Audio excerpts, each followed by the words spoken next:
Ici au tribunal militaire, il était 11h45 lorsque les 17 inculpés dans l'affaire relative à l'assassinat de Martinez Zogo par cette juridiction ont quitté ce tribunal pour retourner à la prison de Kondengui. Les 3 véhicules de la prison principale de Kondengui étaient escortés par 2 véhicules du groupement polyvalent d'intervention de la gendarmerie nationale et de ses éléments.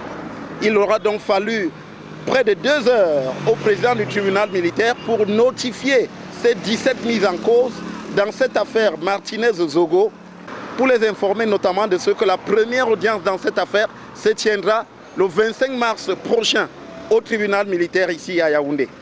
Il faut souligner que ce matin, c'est un dispositif sécuritaire relevé d'un cran qu'on a vu ici avec des éléments de la police, de la gendarmerie, le groupement polyvalent d'intervention de ce corps-là, ainsi que des militaires qui assuraient donc la sécurité au moment où les 17 inculpés dans l'affaire Martinez-Zogo sont arrivés ici alors qu'il était un peu plus de 10 heures du matin.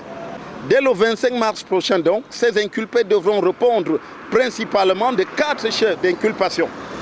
Le chef d'inculpation d'assassinat, de complicité d'assassinat, de complicité de torture et de complicité de conspiration. On suivra particulièrement les cas de quelques figures dans cette affaire, notamment Jean-Pierre Amourou Belinga, le commissaire divisionnaire Maxime Eko et Bruno Bidjang Oba, qui a été l'une des dernières personnes à être incarcérée dans le cadre de cette affaire.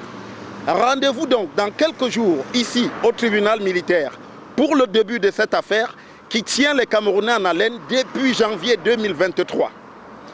Depuis le tribunal militaire pour Equinox Télévision, Joël Essengue, Gizogo.